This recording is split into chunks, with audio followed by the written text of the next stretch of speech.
PWD রাস্তার পাশের গাছ কাটার অভিযোগ।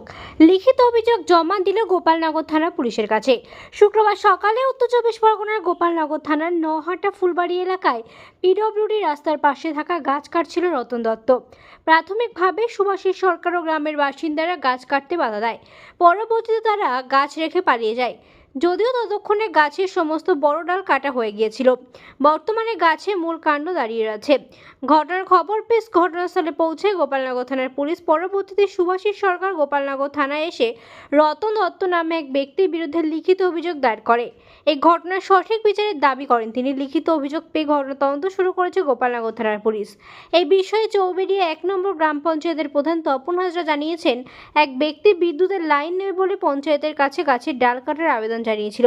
আমরা সেই আবেদন বন দপ্তরের কাছে পাঠিয়ে দিয়েছি। এখনো বন দপ্তর থেকে কোনো উত্তর আসেনি। কে বা কারা গাছ কেটেছে আমরা খবর নিয়ে দেখছি। সকাল 7টার থেকে শুরু করেছে। আমরা হঠাৎ খবর পাই লোক মারফত, জানার পর ওখানে যেয়ে দেখি বড় একটা কদম গাছ কাটছে। তখন জিজ্ঞেস করলাম কী ব্যাপার, বলে এখানে 20-22টা গাছ যা আছে আমরা সব কেটে নেব, বন দপ্তরের থেকে পারমিশন নিয়েছি। ঠিক আছে, তখন বলার পরে আমি কই কাগজটা দেখাও, লোকজন তো ছল্লা করছে, গ্রামের লোকজন সব চলে আসছে। তখন ও আস্তে আস্তে দেখাচ্ছি বলে চলে গেছে আর আসেনি। তখন আউটপোস্ট নহাটার 2 অফিসার গেলেন, যে বললেন কে কেটেছে, ওরা তো নেই, আর যে 2জন গাছ কেটেছিল তাদের বসিয়ে রেখেছিল। তাদের জিজ্ঞাসাবাদ করার পরে তাদেরকে ছেড়ে দিল, তারা চলে গেল। এবং ইঞ্জিন ভ্যানে যে এই ডালপালাগুলো রেখেছিল, সেই ডালপালাগুলো ফুলবাড়ি পেট্রোল পাম্পের ওখানে ছিল। গাড়িটা নেবে বলে করলো, কোথার থেকে ফোন আসলো, ওখানকার আউটপোস্টের অফিসাররা ইঞ্জিন ভ্যান ছেড়ে দিয়ে চলে গেল।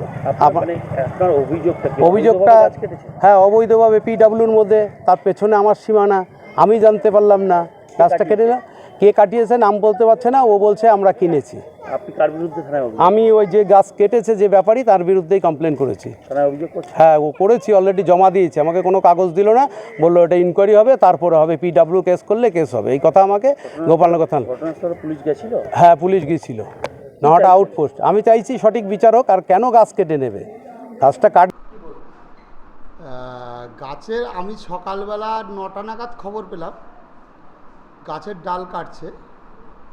কিছুদিন আগে 24/6/2024 আমার কাছে হচ্ছে গিয়ে অনিল রায়ের মার্কেট থেকে একটা আবেদন করা হয়েছিল, তার কাগজপত্র আমার কাছে আছে।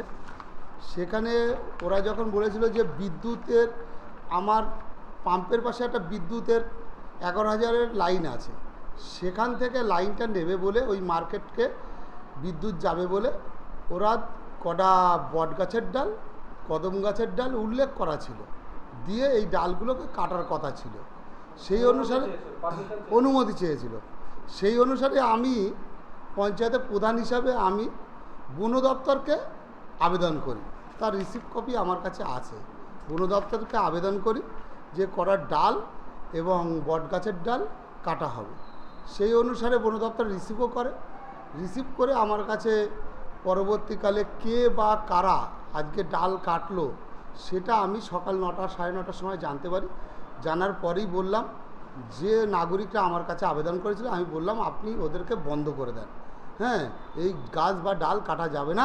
বন দপ্তর এখনও পর্যন্ত আমার কাছে সেরকম অনুমোদন দেয়নি। এই হচ্ছে বিষয়। এটা নিয়ে তেমন বড় বিনা অনুমতিতে যে গাছ কাটা হলো, আপনারা পঞ্চায়েতের পক্ষ থেকে কি ব্যবস্থা নেবেন? যদি এরকম ঘটনা ঘটে সেই ব্যক্তিকে অবশ্যই আমরা বলবো যে এরকম কাটা উচিত নয়, আপনি আমার অনুমতি নেন।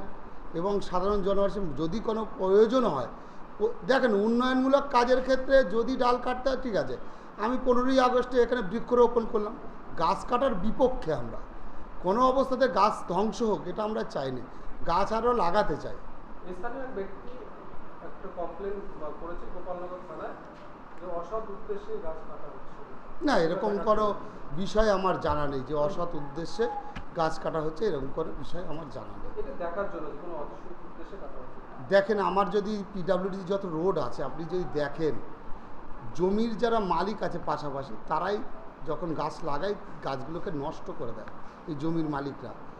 এবছরও আমি 4-5 জায়গায় গাছ লাগিয়েছি, একটা করে গাছ এরা নষ্ট করে দেয়। তবুও সেই জমির মালিককে আমরা বোঝাবার চেষ্টা করি